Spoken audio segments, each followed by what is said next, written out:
하나님 말씀 보시겠습니다. 하나님 말씀은 요한복음 7장 1절에서 10절까지 말씀입니다. 하나님 말씀은 요한복음 7장 1절에서 10절까지의 말씀.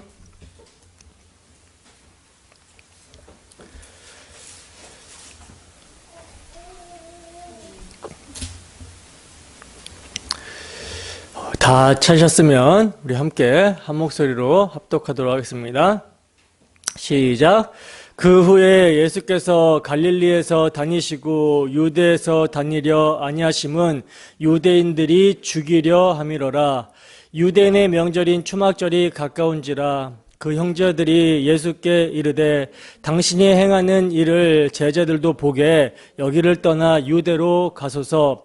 스스로 나타나기를 구하면서 묻혀서 일하는 사람이 없나니 이 일을 행하려 하거든 자신을 세상에 나타내소서 하니 이는 형제들까지도 예수를 믿지 아니함이로라. 예수께서 이르시되 내 때는 아직 이르지 아니하였거니와 너희 때는 늘 준비되어 있느니라. 세상이 너희를 미워하지 아니하되 나를 미워하나니 이는 내가 세상의 일들을 악하다고 증언함이라. 너희는 명절에 올라가라. 내 때가 아직 차지 못하였으니 나는 이 명절에 아직 올라가지 아니하노라. 이 말씀을 하시고 갈릴리에 머물러 계시니라. 그 형제들이 명절에 올라간 후에 자기도 올라가시되 나타내지 않고 은밀히 가시니라. 아멘. 잠깐 기도하도록 하겠습니다. 사랑하는 하나님 아버지, 이 시간은 주의 말씀을 듣는 시간입니다. 듣는 자는 살아나리라 말씀하신 주님, 이 시간 우리가 주의 말씀을 듣고 살아날 수 있도록 주 성령께서 충만함을 함께 하시옵소서. 이 시간 부족한 사람이 강단에 섰습니다. 예수 그리스도의 피 흘리심을 의지하여 강단에 섰사오니 저희 자신은 십자가 뒤로 감춰주시고 온전히 저의 마음을 주관하시고 저의 입술을 주관하셔서 우리 주 예수 그리스도의 복음을 선포하게 하시고 선포되는 복음으로 말미암아 전하는 자나 듣는 자나 한 성령 안에서 하나님의 은혜를 맛보고 누리며 감격과 감사와 기쁨 가운데 주를 위해 살고자 하는 소망을 품을 수 있도록 주께서 인도하여 주시옵소서. 감사드리며 거룩하신 예수님 이름으로 기도드립니다. 아멘. 예수님의 때라는 제목으로 하나님 말씀 증거하도록 하겠습니다. 우리는 지난 시간에 이스라엘의 절기에 대해서 함께 살펴봤었어요. 요한복음은 자주 이스라엘의 절기를 배경으로 말씀을 하고 있는데 요한복음에서 절기를 언급하는 것은 뭡니까? 그냥 무의미하게 괜히 언급을 하고 있는 것이 아니라고 말씀을 드렸습니다. 그죠? 이스라엘의 명절인 절기는요, 우리나라에서 기념하고 있는 명절과는 완전히 달라요. 우리나라에서 명절은 뭡니까? 사람의 전통에 의해서 자신들이 중요하다라고 여기는 날이나 또 농사를 기준으로 해가지고 보통 음력으로 만든 절기죠. 그죠? 그런 이스라엘의 절기는요, 사람이 만든 절기가 아니라는 거예요. 사람이 어떤 중요한 날, 또 농사를 기준으로 해가지고 만든 절기가 아니라는 것입니다. 하나님께서 율법으로 지켜라 하고 제정해 주신 날이라는 거예요. 그러면 그렇게 하나님께서 절기를 제정하여 주셨다라는 것은 뭡니까? 그 날을 절기로 지키라고 주신 하나님의 뜻이 있는 거겠죠. 하나님의 뜻이 있는 거예요, 절기를 주신. 바로 그 하나님의 뜻을 예수님께서는 이루시고 완성하러 오셨기 때문에 요한복음에서는 절기를 언급하고 있다는 것이죠. 그래서 우리는 지난 시간에 요한복음의 배경이 되는 이스라엘의 절기를 자세히 살펴봤던 거예요. 복습을 한번 해볼까요? 기억나십니까? 이스라엘의 절기에는 유월절과 무교절과 초실절과 오순절과 나팔절과 대속제일과 초막절 이렇게 7대 절기, 7절기가 있는데 그 중에서 가장 중요한 절기가 뭐라고 말씀을 드렸죠? 맨 앞에 있는 유월절이라고 말씀을 드렸죠. 여러분 이 유월절이 없으면요 나머지 절기는 설명이 안 돼요. 그래서 이 모든 절기는 유월절과 연결이 됩니다. 여러분 이 유월절은 그림자로서 어떤 실체를 가리키고 있었습니까? 하나님께서 애굽 땅을 심판하시고 이스라엘 백성들을 출애굽시키실 때 마지막 재앙이 이제 장자의 죽음이었잖아요. 그래서 사람이나 짐승을 막론하고 애굽 땅에 있는 모든 처음 난 것을 심판하는 마지막 재앙이 장자의 재앙인데 거기서 살아남을 수 있는 유일한 방법은 뭐였습니까? 어린 양의 피가 발려지는 곳. 어린 양의 피가 발려지는 곳은 살 수 있었어요. 유일하게 살 수 있는 방법입니다. 이 피가 발려지게 되면 이 집은 심판이 이미 임했구나 라고 여기고 6월 넘어가는 거예요. 그래서 6월절입니다. 그러면 어린 양의 피를 통해 살게 된 자들에게 하나님께서는 6월절을 제정하심으로 말미암아 지키라고 명령을 하셨는데 이 6월절은요 그림자로서 예수 그리스도의 십자가 사역을 가리키고 있었던 거예요. 하나님의 어린 양으로 오셔서 당신의 살과 피를 내어주심으로 죄인들을 구원하실 것, 마귀와 사탄의 포로가 되어 있는 죄인들을 해방시키시고 자유를 주시기 위한 그 십자가를 가리키고 있었던 것입니다. 그리고 6월절 저녁부터 이제 7일 동안 이어지는 절기가 있죠. 이 절기가 어떤 절기입니까? 무교절입니다. 이 무교절은요, 6월절 저녁부터 이렇게 연결이 되는데, 무교절에는요, 집안의 모든 누룩을 없애고, 누룩 없는 떡, 무교병을 먹으며 6월절을 기념하는 절기였어요. 그래서 이 무교절이 그림자로서 가리키는 실체는요, 누룩 없는 떡, 예수 그리스도의 살과 피를 먹고 마시며 그의 죽으심을 그가 오실 때까지 증거해야 되는 믿음으로 그리스도와 연합된 삶을 살아가야 되는 성도의 삶을 가리키고 있었던 거예요. 이게 무교절의 실체입니다. 그리고 그 무교절 중간에 뭐가 있습니까? 미래 첫 이삭을 드리는 날이 있었는데 이 날을 초실절이라고 하거든요. 근데 이 초실절은요, 6월절 이후의 첫 안식일이에요. 6월절 이후 첫 안식일 다음 날을 초실절이라고 하는데 이 날이 그림자로서 가리키는 실체는요, 안식 후 첫날 부활하여 잠자는 자들의 첫 열매가 되시는 예수 그리스도를 가리킵니다. 그리고 안식 후 첫날, 이 초실절로부터 7이 7번 반복이 된다라고 해서 49일 다음 날을 이제 오순절이라고 하는데 7이 7번 반복된다라고 해서 77절이라고도 한다고 그랬죠. 그리고 보리를 추수하는 시기라고 해서 맥추절이라고 또 한다라고 그랬어요. 이 날은요, 이스라엘 백성들이 뭘 기념하는 절기라고 말씀을 드렸죠? 시내 산에서 율법을 받은 것을 기념하는 절기라고 말씀을 드렸죠. 그러므로 이 날이 그림자로서 가리키는 실체는요, 예수님께서 십자가로 모든 율법을 완성하시고 택하신 자들에게 그리스도의 영, 성령을 보내서 그들의 마음에 하나님의 법을 사랑으로 새겨버리시는 것, 이것을 이제 가리키고 있었던 거예요. 그리고 오순절이 초여름 절기라면요, 그 뒤로 넉 달이 지난 7월 1일, 즉 이제 우리나라 달력으로 하면 10월에서 11월 정도, 이 정도가 이제 나팔절이 있는 절기인데, 이 나팔절은요, 대속절과 함께 있는 절기거든요. 7월 1일이 이제 나팔절이고 7월 15일이 대속절인데 7월 1일은 나팔절은 대속죄를 맞이해서 해방과 새날의 선포를 위한 회개의 촉구로서 나팔을 부는 절기였어요. 그러니까 이 나팔절은 그림자로서 뭘 가리키는 것입니까? 예수님께서 이루실 우주적인 대속의 기쁜 소식을 가리킴으로 회개를 촉구하는, 이것을 이제 그림자로서 가리키고 있었던 절기입니다. 그리고 대속제일은 뭡니까? 1년에 한 번 이스라엘 백성들의 모든 죄를 용서받는, 사함받는 날인데, 이 날에는 이제 염소 2마리를 잡아요. 염소 2마리를 잡아서 한 마리는 대제사장이 그 머리에 안수를 하고 이스라엘의 모든 죄를 전가시켜서 광야로 보냅니다.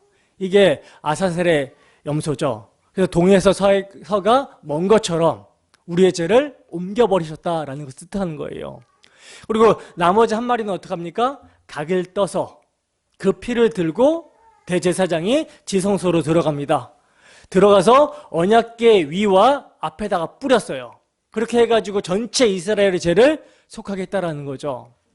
여러분, 이 대속죄일이 그림자로 가리키는 것은 너무나도 분명한 것이죠. 뭘 가리키고 있는 것입니까? 예수님의 십자가 사역으로 말미암는 우주적인 대속이 이루어지게 될 것을 가리키고 있었던 거예요.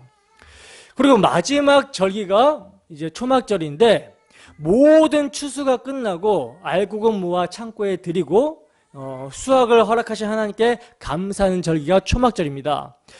여러분, 이 절기는요, 이스라엘 백성들이 자신들이 누리는 풍요가 출애굽의 결과로 주어진 것이라는 것을 기억하고 기념하는 절기였어요.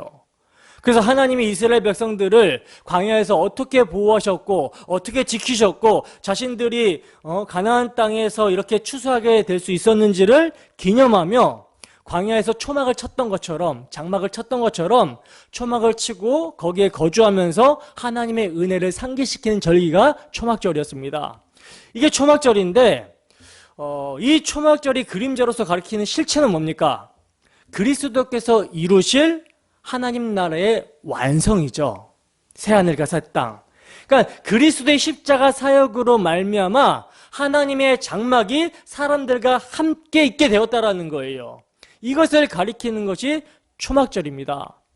자, 그러므로 이제 여러분, 모든 절기는 누구 안에서 완성이 된 거예요? 예수 그리스도 안에서 완성이 된 거예요. 모든 절기는 예수께서 이루실 하나님의 뜻을 계시하고 있었던 것입니다. 그러니까 절기는 예수 그리스도로 말미암는 구원, 즉 칭의에서부터 영화까지 모두 담고 있는 거였다라는 거예요. 그래서 가장 중요한 것이 뭐다? 유월절이라는 거죠. 예수님께서 십자가에서 다 이루셨다 하셨을 때 하나님의 모든 말씀을 다 이루셨다라는 거예요. 때문에 하나님의 말씀대로 이루어지는 것입니다. 그래서 여러분, 예수님의 재림도 우리는 이제 가시적으로 예수님의 재림을 기다리잖아요. 근데 이 예수님의 재림도 우리는 예수님께서 십자가에서 이루신 줄로 믿고 성령의 보증 가운데 그 날을 기다리며 사는 것입니다.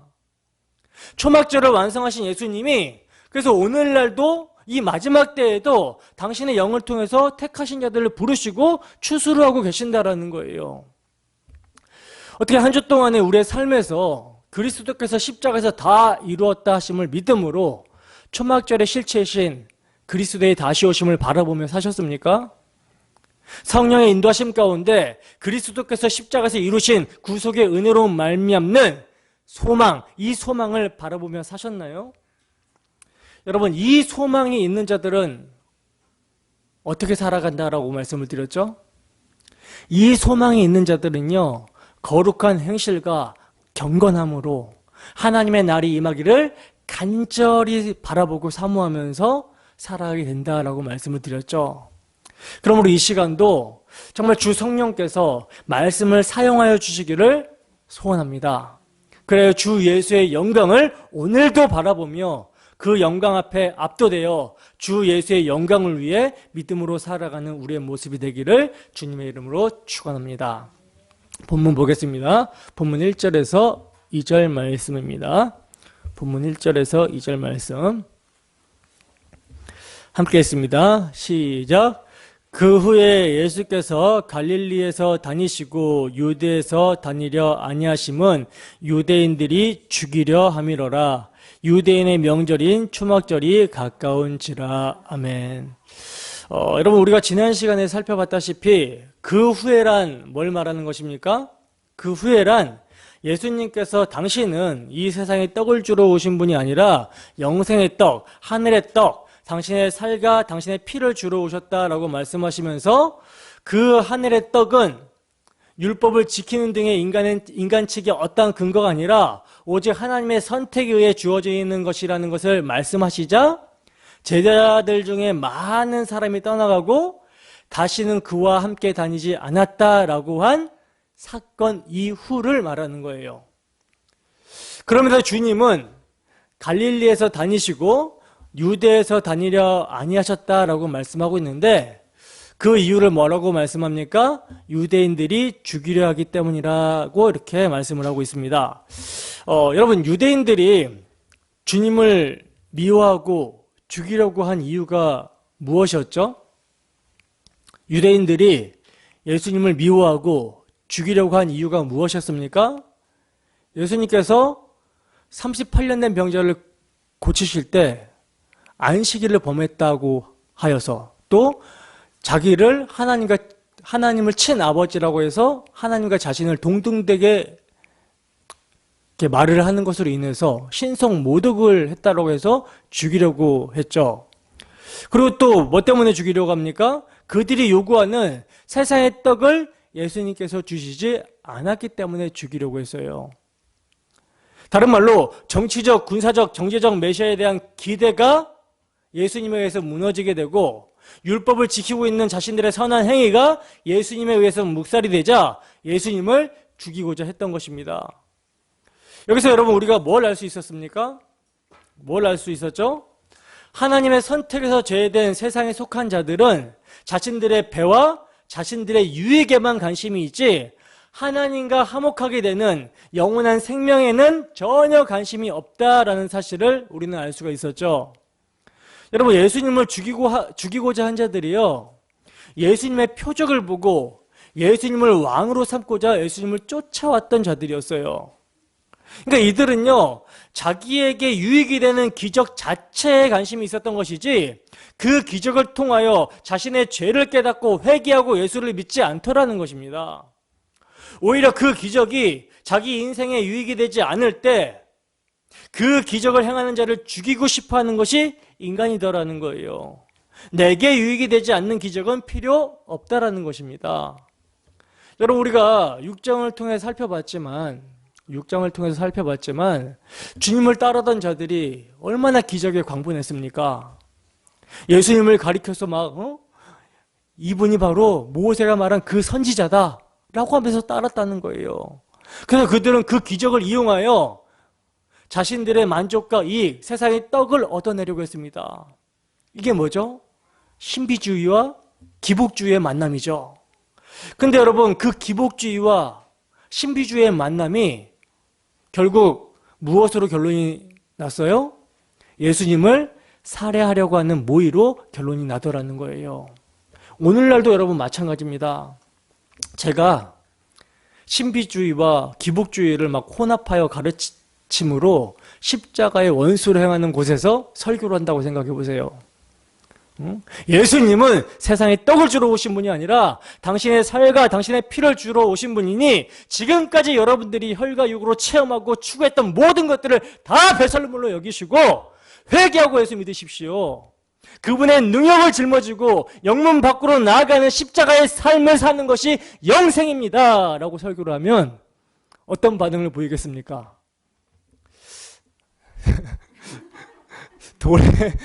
돌에 가지고 다 떠나가든지 아니면 욕하든지 돌로 때려 죽이지는 않겠죠, 오늘날은. 근데 사실 여러분, 이러한 모습이 죄인들의 정상적인 모습이에요.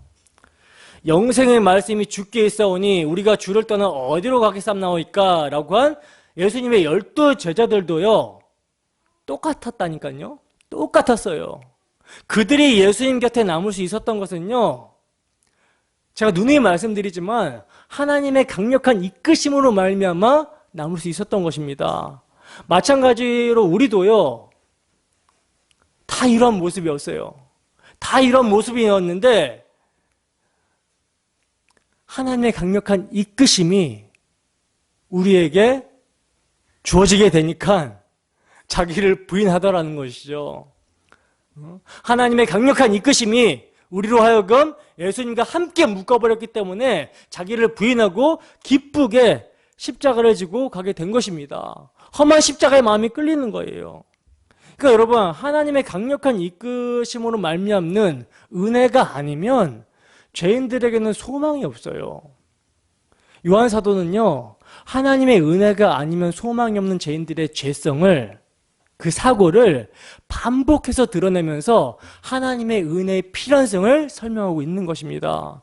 그래서 오늘 본문을 통해서도요, 이 은혜의 필연성을 예수님의 형제들과 예수님의 대화를 통해서 다시 한번 드러내고 있는 거예요.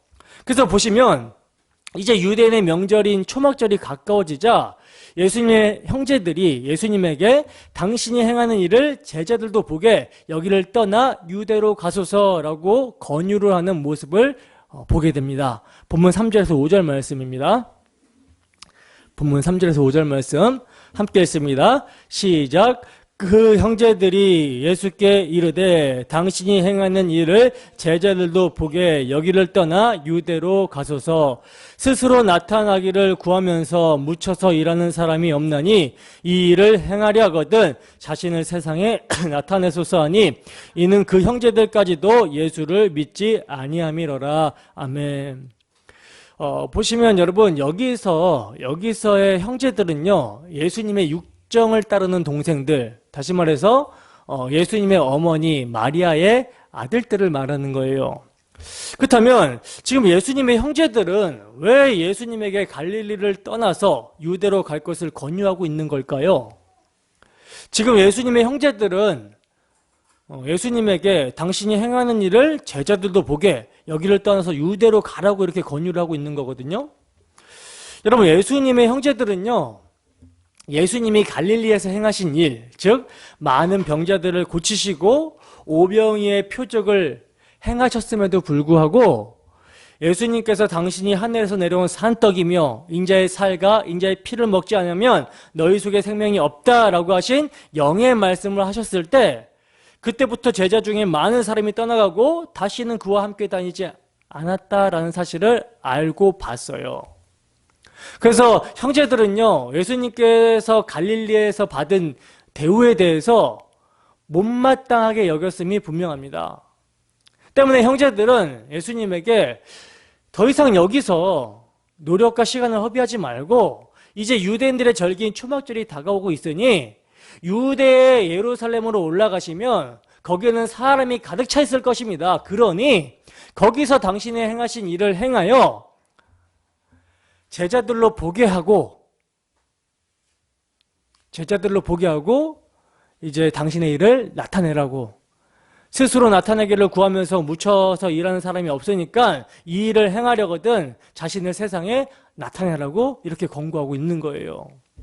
그러니까 형제들은요, 당신의 이 일들이, 지금 당신이 하고 있는 이 일들이 참된 기적, 참된 이적이라면 어째서 지금 무식하고 형편없는 사람들이 살고 있는 갈릴리에만 틀어박혀 있는 것입니까? 좀 더 잘 판단할 수 있는 자질을 가진 사람들이 살고 있는 수도로 올라가소서, 명절에 올라가서 많은 사람들 앞에서 당신의 능력을 보이소서, 그리고 지도자들의 공공연한 정밀조사의 시험을 견뎌내면 당신의 제자들이 당신 주위로 모여들 것이며 당신의 주장 또한 즉시 받아들여질 것입니다 라고 권유하고 있는 거예요. 그러므로 3절과 4절에 예수님의 동생들의 권유를 한마디로 요약을 하면 뭐겠습니까? 자신을 세상에 나타내는 방법으로 뭘 하라? 하나님의 일을 하라는 거예요. 이것을 보면 여러분, 예수님의 형제들은 오병이의 표적을 행하시고 또 다른 많은 이적을 베푸시는 예수님의 행위를 마치 자신을 드러내고 자신을 증명하고 자신의 능력을 나타내고자 하시는 것으로 이해한 것이 분명합니다. 그죠? 그렇기 때문에 스스로 나타내기를 구하면서 묻혀서 일하는 사람이 없다라는 말을 예수님에게 하고 있는 거예요, 동생들이. 그러므로 여러분, 형제들은요, 이제 수많은 사람이 모이는 유대인의 명절인 초막절이 다가오니까 유대 예루살렘으로 올라가서 기적을 행하시고 능력을 나타내 보이는 것이 자신을 나타내는 일에 있어가지고 아주 큰 효과를 볼 수 있을 것이라고 계산을 한 거예요. 일단 많은 사람들에게 명성과 영광을 얻어야 예수님이 의도하고자 하는 그 일을 할 수 있을 것이라고 동생들은 생각을 한 거라는 거죠. 그리고 그럴 경우 이제 예수님으로 말미암아 주어지게 된 떡밥도 생각을 한 거예요. 예수님의 형제인 자신들도 친족으로서 주님과 받으실 영광을 공유하고자 한 거라는 거죠. 여러분, 이러한 형제들의 마음이 어디에서 드러나고 있습니까? 이 일을 행하려 하거든 자신을 세상에 나타내소서라고 하는 말에서 드러나고 있는 것이죠. 근데 여러분, 이러한 예수님의 형제들의 생각이요, 세상의 이치대로만 본다면 분명 잘못된 생각은 아니에요. 세상의 이치대로만 본다면 누군가에게 해를 끼치는 나쁜 일도 아니고, 자신을 드러내고 증명하기 위하여 많은 사람이 모이는 곳으로 간다라는 것은요, 지극히 당연한 일이라고 말할 수 있는 것이죠. 그죠? 또 어떤 일을 하기 위해서는요, 사람의 호응을 얻어야 되고, 또 호응을 얻기 위해서는 사람들로부터 신뢰를 얻어야 되기 때문에, 그래서 자신의 능력을 나타내는 것은 세상의 이치로는 당연한 것입니다. 그렇지 않습니까? 근데 이것을 두고 오늘 본문은 뭐라 그래요? 오늘 본문 5절에서는요, 이는 그 형제들까지도 예수를 믿지 아니했기 때문이다 라고 말씀하고 있다는 거예요. 다시 말해서 예수님에게 자신을 세상에 나타내라고 부추기는 형제들의 행동이 결국 뭐라는 거예요? 예수님을 믿지 않는, 믿음 없는 모습이라는 것입니다. 여러분, 형제들은 스스로 나타내기를 구하면서 묻혀서 일하는 사람이 없다라고 하면서 당신 자신을 세상에 나타내라고 이렇게 권유를 하고 있지만, 여러분, 주님이 스스로 나타내기를 구하시는 분입니까? 주님을 너무나 모르는 거죠. 주님은요, 아들이 아버지의 하시는 일을 보지 않고서는 아무것도 스스로 할 수 없다라고 말씀을 하셨어요. 예수님께서 행하시는 일은 아버지께서 시키시는 일, 즉 십자가의 죽으심을 통하여 자신이 하늘에서 온 메시아임을 증명하고자 하였던 것입니다. 아들을 믿어 영생케 하시는 일을 하시려고 오신 거예요. 그리고 아들을 믿는 자들을 마지막 날에 다시 살리시기 위해서 십자가에 지러 오신 것입니다. 그러나 형제들은 예수님이 하늘에서 온 메시아임을 나타내려는 일을 하려거든 사람이 많은 유대로 가서 당신의 능력을 나타내서 명성을 얻으려고 말을 하고 있는 거예요. 이것은 뭡니까? 이것은 결국 형제들도 메시아에 대해서 철저하게 자기 구원적이고 세상적이고 물질적이었다라는 것을 말해주고 있는 것이죠. 이들의 모습은요, 예수님의 형제들의 모습은 표적을 본 것이 아니라 떡을 먹고 배부른 까닭에 예수님을 임금 삼기 위해서 쫓아온 유대인들의 모습과 다를 바가 없는 모습이라는 거예요. 이것이 뭐예요? 바로 예수님을 믿지 않는 것입니다. 근데 여러분, 이렇게 형제들이 예수님을 믿지 않는 것조차 성경의 예언이 이루어지는 것임을 아십니까? 형제들이 믿지 않는 것조차요, 성경에 이미 기록된 것이고 성경의 예언이 이루어지는 거라는 거예요. 시편 69편 8절입니다. 시편 69편 8절 함께 읽습니다. 시작. 내가 나의 형제에게는 객이 되고 나의 어머니의 자녀에게는 낯선 사람이 되었나이다. 아멘. 이 시편이 여러분, 예수님의 형제들의 불신을 통해 이루어지고 있는 거예요. 여러분, 예수님은요, 자신을 세상에 나타내기 위해서 오신 분이 아닙니다. 자신의 명성을 위해서 표적을 보이시지 않으셨다라는 거예요. 이것은요, 예수님을 시험한 사탄의 시험에서도 잘 나타났었죠. 사탄이 여러분 예수님을 시험한 것은요, 모두가 예수님의 능력을 과시하고 예수님의 이름을 떨치는 기회가 되는 것이었어요. 사탄의 시험이. 이것이 사탄의 시험이었습니다. 그러니까 십자가 질 필요 없이 세상에 예수라는 이름의 명성을 떨칠 수 있는 좋은 기회가 되는 것으로 예수님을 시험했다라는 것이죠. 그러나 예수님은 이 사탄의 시험을 어떻게 합니까? 이기시죠. 예수님은 이 사탄의 시험을 모두 다 거절해 버리십니다. 왜? 왜냐하면 예수님은 하나님의 아들로서 하나님의 뜻에 복종하기 위하여 오신 것이지 자신을 증명하고 자신의 명성을 떨치기 위해서 오신 것이 아니었기 때문이라는 거예요. 그러므로 예수님은요, 자신의 명성과는 아무런 상관없이 하나님의 뜻대로 십자가의 죽음을 선택하고 그 길을 가고 계시는 거라는 거죠. 근데 이러한 예수님에게 아버지의 뜻에 순종하여 십자가의 길을 가고 있는 예수님에게 세상에 자신을 나타내서 명성을 얻으라고 권유하는 것은 뭐예요? 이건요, 결국 예수님이 누구시며 그가 왜 오셨는지를 모르는 것이고 이것이 곧 예수님을 믿지 않는 거라는 것이죠. 그러나 예수님은요, 세상이 자신을 알아주기를 바라는 마음에서 십자가를 지신 것이 아닙니다. 다만 하나님의 뜻에 복종하심으로써 하나님의 구원 사역에 동참하신 거라는 거예요. 세상이 알아주든 알아주지 않든 상관없이 하나님이 주신 자기 백성을 위해 십자가에서 죽으시는 거예요. 그것이 하나님의 뜻이었고 그 뜻에 복종하신 것입니다.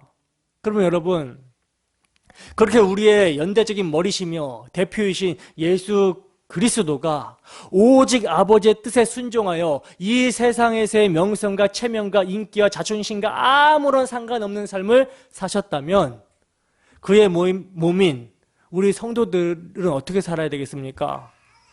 하나님 아버지의 뜻을 쫓아 이 세상에서의 명성과 체면과 인기와 자존심과 상관없는 삶을 살아가야 되는 것이 마땅한 거겠죠. 여러분, 우리가 예수님을 믿는 것은요, 우리의 이름을 나타내기 위해서가 아닙니다. 즉 예수님을 이용해서 내 이름을 세상에 나타내기 위해서가 아니라는 거예요. 만약 예수님을 자신을 증명하고 자신을 나타내기 위한 수단이나 도구로 이용하고 있다면 그것은 예수님을 믿지 않는 것입니다. 그런데 오늘날 예수를 믿는 자들은 모두 고지 꼭대기에 올라가야 한다라는 논리는 도대체 어디서 나온 논리인 것입니까? 심지어 오늘날 교회는요, 종교 행위조차 자신을 자랑하고 자신을 증명하는 데 이용하고 있는 데까지 타락해버렸어요. 헌금을 많이 하고 봉사를 많이 하고 주의를 잘 지키고 성경을 많이 읽는 것까지 자신을 자랑하는 데 치장하고 사용하고 있는 모습입니다. 그러나 그렇게 예수를 앞세워 자신을 자랑하고 자기를 증명하며 자신의 세상적 유익을 챙기려고 하는 것을 성경은 불신이라고 말씀하고 있다는 거예요. 여러분, 성령이 임한 하나님 나라의 백성들의 삶의 원리는요, 그렇게 다른 존재를 이용하여 자신의 유익을 챙기는 용이 주도하고 약삭빠른 삶의 모습이 아니라 십자가에 매달려 죽어가면서도 자신을 십자가에 못 박은 자들을 용서해달라고 하나님께 간구하는 바보 같은 삶의 모습이어야 됩니다. 예수님의 십자가가 경건치 않고 죄인이고 심지어 원수된 자들을 위해 화목제물로 내어진 아버지의 뜻에 순종하는 삶이었어요. 때문에 믿음으로 그와 연합된 성도의 삶은요, 우리의 옛사람이 원치 않는 길을 십자가 사랑의 강건하심에 의해서 가게 되는 것입니다. 고린도후서 8장 9절 말씀 볼까요? 고린도후서 8장 9절입니다. 함께 읽습니다. 시작. 우리 주 예수 그리스도의 은혜를 너희가 알거니와 부유하신 이로써 너희를 위하여 가난하게 되심은 그의 가난함으로 말미암아 너희를 부유하게 하려 하심이라. 아멘. 여러분, 이것이 뭡니까? 이것이 바로 하나님 나라의 삶의 원리예요. 이 삶의 원리를 예수님께서 보여주신 것입니다. 가장 높으신 분이 자신을 비워서 티끌이며 흙무더기 가운데 있는 죄인인 우리에게 찾아오신 거예요. 그리고는 이런 우리를 일으켜 세우시기 위해서 우리의 죽은 자리로 내려오신 것입니다. 이게 십자가예요. 그 십자가로 우리를 일으켜 세우신 거라는 거죠. 그러므로 이 복음의 은혜가 믿어지는 자들은요, 그 사랑에 의하여 역사하는 믿음의 삶을 살게 되는 것입니다. 십자가의 원리가 삶의 원리가 되는 거예요.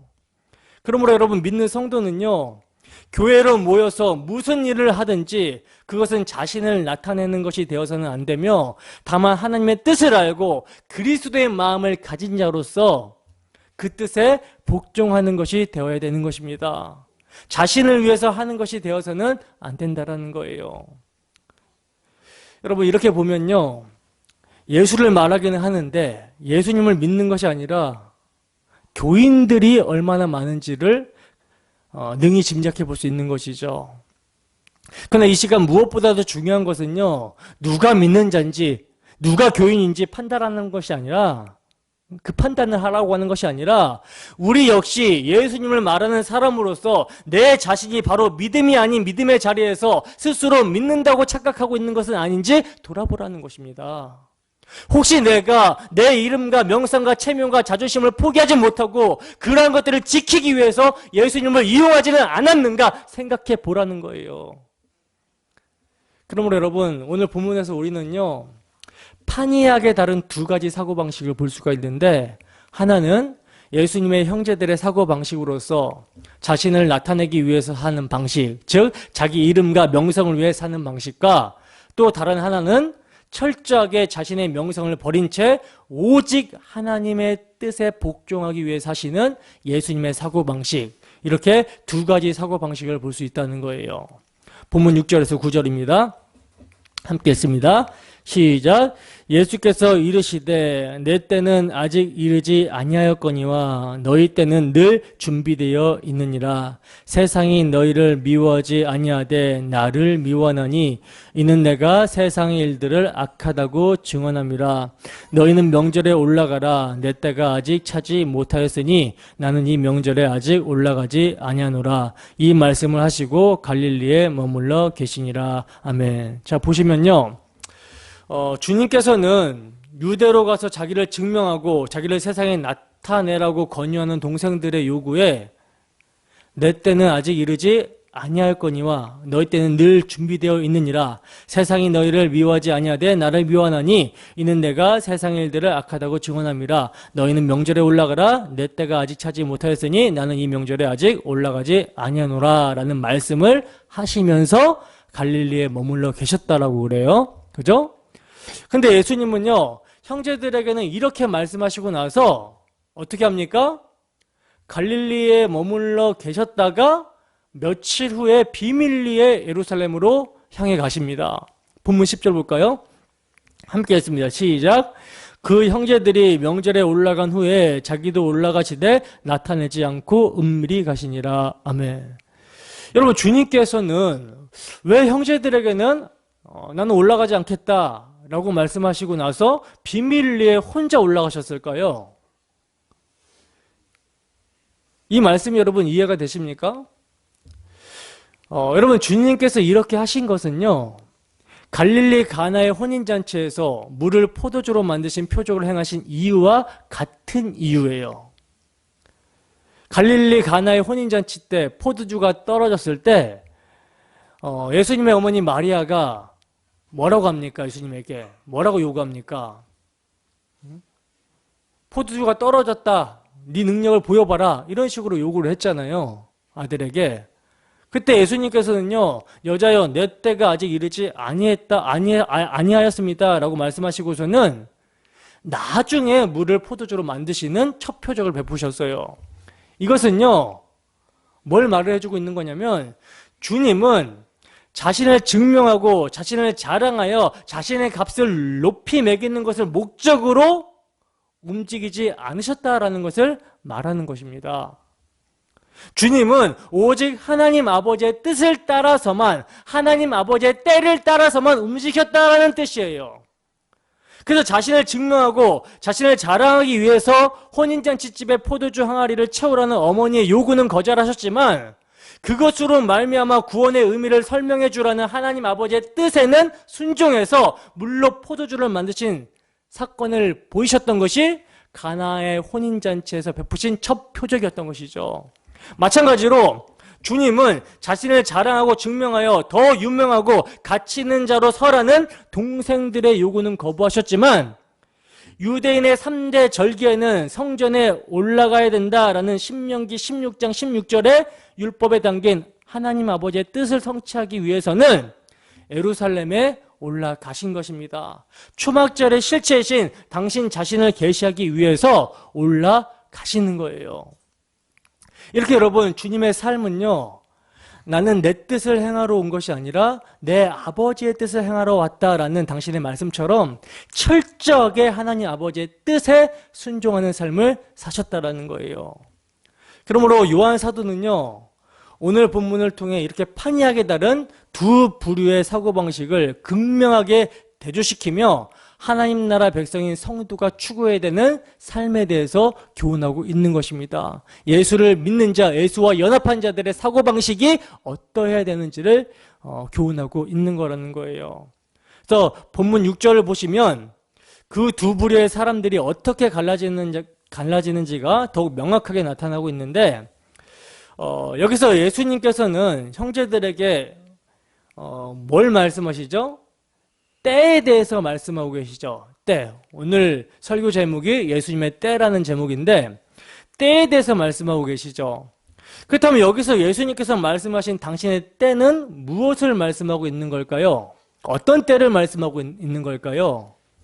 이것은요, 하나님에 의해 이루어질 십자가에서 죽으실 그때, 그 예수님의 때를 의미하는 거예요. 요한복음 13장 1절입니다. 함께 읽습니다. 시작. 유월절 전에 예수께서 자기가 세상을 떠나 아버지께로 돌아가실 때가 이른 줄 아시고 세상에 있는 자기 사람들을 사랑하시되 끝까지 사랑하시니라. 아멘. 바로 이 때가 이르지 아니했다라는 것이죠. 그러므로 이렇게 볼 때 내 때는 아직 이르지 아니했다라는 것은요, 예수님의 때는 뭐예요? 예수님 스스로 선택하는 것이 아니라 하나님에 의해서 선택이 되고 이루어지는 것을 말씀하고 있는 것입니다. 즉 모든 것을 예수님의 뜻대로 하는 것이 아니라 하나님의 뜻에 따라, 하나님의 때에 따라 지금 예수님은 복종되고 있음을 말해주고 있는 거라는 거예요. 여러분, 여기서 때라고 번역이 된 단어 카이로스라는 단어는요, 호라나 크로노스에 비해서 종말적 기대의 성취를 의미하는 구절에 주로 쓰이는 하나님이 정하신 때, 하나님이 허락하신 때라는 단어거든요. 이 말은요, 예수님의 오심과 죽으심을 포함한 구속사의 모든 사건과 시간까지도 이미 하나님에 의해서 정해져 있다라는 것을 의미하고 있는 거예요. 갈라디아서 4장 4절에서 5절 말씀 볼까요? 갈라디아서 4장 4절에서 5절 말씀입니다. 함께 읽습니다. 시작. 때가 참에 하나님이 그 아들을 보내사 여자에게서 나게 하시고 율법 아래에 나게 하신 것은 율법 아래에 있는 자들을 속량하시고 우리로 아들의 명분을 얻게 하려 하심이라. 아멘. 여러분 보시다시피 하나님 나라의 완성을 향한 하나님의 백성들의 구속사는요, 하나님에 의해 정해진 시간표에 의해서 착착착 움직이고 있는 것입니다. 예수님은요, 바로 이 하나님의 때를 따라 순종한 거라는 거예요. 그래서 예수님은 이 때가 이르지 않았다라고 하신 것입니다. 그러나 반면에 너희 때는 늘 준비되어 있다라고 말씀하시면 어떤 의미입니까? 어떤 의미가 되겠어요? 스스로 선택하면 언제든지 할 수 있다라는 뜻이죠. 다시 말해서 유대로 가는 것이 예수님에게는 자신의 이름과 명성을 위해서가 아니기 때문에 하나님이 정하신 때가 이르러야 가야 되는 것이지만 하나님에게 복종하는 삶을 살아가지 않는 형제들에게는 언제라도 마음만 먹으면 유대로 갈 수 있다는 것입니다. 이해가 됐습니까? 여러분, 만약 예수님이 자신의 명성을 위해 일하시는 분이라면 형제들의 말처럼 초막절에 유대로 올라가는 것은요, 자기 명성을 위해 좋은 기회가 될 수 있다는 거예요. 이런 의미에서 늘 준비되어 있는 때라고 말할 수 있는 것이죠. 자기 명성을 위해서라면 기회만 되면 어느 때라도 갈 수 있기 때문입니다. 그러나 자기 명성이 아니라 하나님의 뜻에 복종하는 예수님으로서는 초막절의 실체로서 아버지의 뜻을 이루시기 위해 아버지의 때를 기다리시는 거예요. 이런 의미에서 내 때는 아직 이르지 않았다라고 말씀하시는 것입니다. 그러므로 예수님의 때는 하나님의 뜻이 이루어지기 위한 때지만 형제들이 생각하는 때는 자기를 나타내기 위한 때라는 거죠. 자기의 때. 그 말은 자기 명성과 인기와 자존심을 위해 사는 자들은 하나님의 때에 맞추어 살려 하지 않고 자기들이 하고 싶은 대로 하며 산다라는 의미인 거예요. 그런 자들을 성경은 불신자라고 하는 것입니다. 믿지 않더라. 그렇다면 여러분, 신자는, 믿는 자는 어떠한 때를 살아가야 되겠습니까? 어떤 때를 살아가야 돼요? 하나님의 선하시고 기뻐하시고 온전하신 뜻, 예수를 믿고 예수를 아는 일에 장성한 분량으로 자라나는 목적으로 자기를 부인하며 살아가는 것이 신자가 살아가는 때죠. 하나님과 관계가 없이 내 인기, 내 자랑, 내 명성, 내 의를 위하여 선택하며 사는 것이 아니라 그 나는 부인되고 예수님의 이름과 영광을 위해 선택하고 사는 것이 하나님의 뜻을 위한 때를 살아가는 모습인 거예요. 여러분, 만약에 세상에서의 기준으로 실패하는 일이 있다고 했을 때 우리 자신의 이름과 명성을 위해서 산다면 그 실패는요, 하나님의 원하시는 때가 아닙니다. 그러나 하나님의 뜻을 위해서 산다면 실패도 하나님이 주신 때가 될 수 있다는 거예요. 이것이 곧 신자와 신자가 아닌 자의 서로 다른 때라는 것이죠. 그래서 예수님의 십자가가 세상의 기준으로 봤을 때는 뭐예요? 실패고 절망이고 패배의 모습이지만 그것이 하나님이 원하시는 것이기 때문에, 그것이 하나님의 뜻이기 때문에, 그것이 하나님의 원하시는 때에 하나님의 뜻이 이루어지는 모습이 되는 거라는 것이죠. 성도는 이러한 하나님의 뜻이 이루어지는 때를 살게 된다는 거예요. 이처럼 여러분, 예수님과 예수님의 형제들은요, 전혀 상반된 사고방식을 보여주고 있는데 이것을 예수님은 세상과 예수님으로 구분을 하고 있거든요. 그래서 7절을 보시면 주님은 세상이 너희를 미워하지 아니하되 나를 미워하나니 이는 내가 세상 일들을 악하다고 증언함이라, 이렇게 말씀을 하고 계시는데, 그렇다면 여기서 과연 예수님은 무엇을 두고 세상이라고 말씀을 하고 있는 걸까요? 여러분, 여기서 말하는 세상은 단순히 예수님을 믿지 않는 이방인만을 말하는 것이 아니거든요. 사실 예수님은요, 이방인들을 공격하고 책망하시거나 그들의 행사에 대해서는 언급하지를 않습니다. 성경을 보시면 알아요. 언급하지 않아요. 그리고 이방인들 역시 예수님에 대해서 어떤 간섭을 했다라는 것이 나오지 않아요. 오히려 유대인들의 고소로 예수님이 재판을 받으실 때 이방인이었던 빌라도는요, 예수님의 죄 없음을 알고 살려주려고까지 했어요. 분명 예수님은 빌라도의 미움으로 인해서 죽으신 것이 아니라 유대인들의 미움으로 인해서 죽으신 것입니다. 그러므로 이렇게 볼 때 예수님이 말씀하는 세상은요, 단순히 이방인들의 세계만을 의미하는 것이 아니라 예수님의 사고방식에 대해서 적대감을 나타내는 세력을 의미하는 거예요. 예수님의 사고방식이 뭡니까? 하나님의 뜻을 쫓아 하나님의 때를 따라 사는 것이 예수님의 사고방식이죠. 이것을 적대하는 것, 이것을 적대하는 세력을 세상이라고 하는 것입니다. 다시 말해서 하나님의 뜻을 이루기 위해 오신 당신을 믿지 않고 자신을 나타내고 자기 명성을 위해서 사는 것 자체를 악으로 규정하는 예수님의 사고방식을 거부하는 세력을 곧 세상이라고 말을 하고 있는 거예요. 그렇다면 그들이 누굽니까? 바로 유대인들이었죠. 유대인들은요, 하나님에 대한 신앙을 자기를 나타내는 도구로 이용을 합니다. 기도를 해도 시장의 큰 거리에서 큰 소리로 하고요, 금식을 하는 자신을 나타내기 위해서 일부러 얼굴을 흉하게 하고 슬픈 기색을 나타냅니다. 구제할 때는 어떻게 하죠? 이들이 자기 영광을 나타내기 위해서 회당과 거리에서 많은 사람들이 보는 앞에서 나 구제한다 라고 하면서 구제를 하죠. 예수님은요, 이러한 유대인들의 외식을 용납하지 않으시고 폭로하시고 책망하셨어요. 그러한 것들은 모두 가짜라는 것입니다. 그러니까 이러한 예수님을 유대인들이 미워하지 않을 리가 없는 것이죠. 근데 예수님은요, 예수님의 형제들에게 세상이 너희를 미워하지 않는다라고 말씀하고 있다는 거예요. 그러면 이 말은 뭐겠습니까?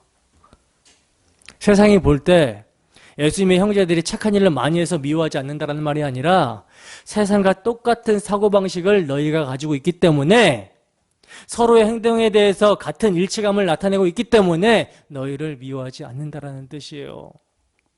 세상과 같은 일치감을 갖고 있는 너희를 세상이 미워할 리가 없다라는 뜻입니다. 여러분, 우리는 어떤 사고방식으로 살아가고 있습니까? 예수님의 사고방식으로 살아가고 있습니까? 아니면 예수님의 형제들의 사고방식으로 살아가고 있습니까? 성령이 임하게 되면 예수님의 형제들의 사고로 살아온 모습이 자신의 모습임을 깨닫고 회개하여 아버지의 뜻을 성취하러 오신 예수님을 믿게 되는 거예요. 그리하여 이제 그리스도 안에서 성도는 자신의 이름을 나타내기 위해서 사는 것이 아니라 하나님이 주시는 때를 기다리며 하나님의 뜻에 복종하기 위해 분투하게 되는 것입니다. 여러분, 하나님의 때에 하나님의 뜻을 십자가에 죽기까지 순종하심으로 다 이루었다 하신 예수 그리스도를 믿는 성도는요, 그 믿음으로 하나님의 때에 맞춰 달려가야 되는 사람들인 거예요. 그러므로 세상의 명성과 인기와 자존심과 상관없이 하나님의 뜻을 이루기 위해 사는 이들에게는요, 실패의 순간이 성공의 때를 기다리는 지루한 고통의 시간이 아니라 그 자체를 하나님의 때로 인식하게 되는 것입니다. 나를 사랑하시는 아버지 하나님께서 나의 생애에 허락하시는 모든 시간과 사건들이 우리 하나님이 사랑하는 자녀에게 가장 좋은 것을 주시기 위해 정하시고 계획하시는 것이라는 믿음이 있는 사람들은요, 절대 실패의 자리, 고난의 자리에서 좌절하거나 조급해하거나 원망의 화살을 쏘지 않는다라는 거예요. 우리 성도는요, 우리가 원하는 우리의 때가 아닌 하나님의 때를 분별하며 우리의 뜻이 아닌 하나님의 뜻에 맞는 삶을 살도록 분투해야 되는 것입니다. 여러분, 우리가 성경을 통하여 늘 확인하고 있듯이 우리의 구원의 완성에 필요한 모든 것은요, 예수님께서 십자가에서 다 이루셨다고 말씀하고 있어요. 그리고 이것은 이미 하나님의 계획 속에 다 들어가 있는 것입니다. 여러분, 십자가의 도를 통한 아버지의 마음과 아버지의 사랑을 아십니까? 우리를 위해 우리의 죄가 되어 십자가의 저주를 감당하신 분이 우리의 주님이시고 우리의 주가 되시고 우리의 구원자가 되신다는 사실을 믿으십니까? 그래요, 그분과 함께 죽고 함께 살았고 함께 이미 하늘에 앉혀져서 영화롭게까지 되었다라는 사실을 믿으십니까? 그렇다면 우리가 이 믿음으로 세상을 살아간다면 이미 예수님과 함께 전과 이군 죽었고, 그리고 예수님과 함께 새로운 사람으로 살았고, 이미 예수님과 함께 영화롭게까지 되었다라는 사실을 우리가 믿고 이 믿음으로 세상을 살아간다면 세상에서 무엇 때문에 조바심을 내야 되며 무엇 때문에 기가 죽어야 되며 무엇 때문에 슬퍼야 되겠습니까? 이미 가장 가치 있는 것을 얻은 사람이 그까지 연구하지 않고 썩어져 버릴, 그리고 나중에 불타버릴 세상의 명성과 인기와 자랑에 연연하며 산다면 그것이 말이 되는 것입니까?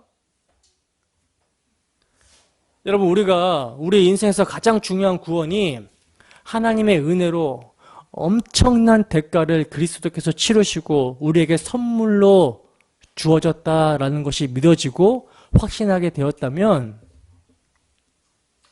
부끄러울 것이 없는 거예요. 무엇이 부끄러우며 무엇이 두려우며 무엇을 더 갖고 싶으십니까? 그것 말고 또 무엇으로 자신을 증명하며 무엇으로 자신을 자랑하고 싶으세요? 아울러 우리의 구원의 자리가 어느 것 하나 우리에게서 비롯된 것이 없는데 무엇을 자랑하며 무엇으로 거들먹거릴 수 있겠습니까? 그러니까 자기 증명이나 자기 자랑은요, 애시당초 우리 성도들과는 전혀 어울리지 않는 단어라는 거예요. 우리가 자랑할 것이 있다면 오직 예수 그리스도입니다. 그가 죄인 중에 괴수인 우리를 위해 십자가에서 피 흘려 주신 은혜, 그것 말고는 자랑할 것이 없는 거예요. 우리가 세상에서 아무리 이름을 떨치고 자신을 나타내었다 할지라도 결국 썩어질 몸의 이름에 지나지 않습니다. 세상이 대대로 그 이름과 업적을 높인다고 해도 그것으로 생명을 얻는 것이 아니라는 거예요. 우리에게 생명을 주시는 유일한 통로는 십자가에 죽으신 예수님입니다. 예수님의 살과 피만이 우리에게 생명을 주신다라는 거예요. 때문에 성도는요, 오직 예수님의 십자가를 높일 뿐이라는 거죠. 그리고 우리의 이름은 예수님의 십자가 뒤에 감춰지는 것이 마땅합니다. 예수님의 십자가 앞에서는 그 어떤 이름도 정당함을 얻을 수 없다는 거예요. 왜냐하면 그 모든 행동이 악하기 때문입니다. 여러분, 성도는요, 우리 자신을 위해서 살라고 부름을 받지 않았어요. 성도는 우리 자신을 위해 살라고 부름을 받지 않았습니다. 구원받은 성도는 더 이상 죄인인 우리 자신의 배를 위해서가 아니라 우리를 위해 죽었다가 다시 사신 이를 살기 위해서 부름을 받았다라는 것입니다. 여러분, 우리는 무엇을 위해 살아가고 있습니까? 이 시간 주 성령의 역사로 우리 주 예수 그리스도의 십자가가 밝히 보여지기를 소원합니다.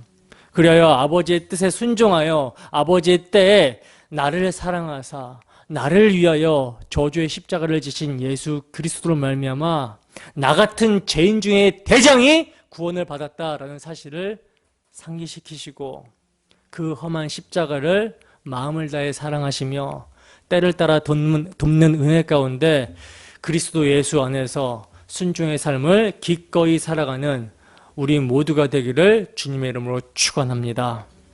우리 찬양하고 함께 기도하겠습니다.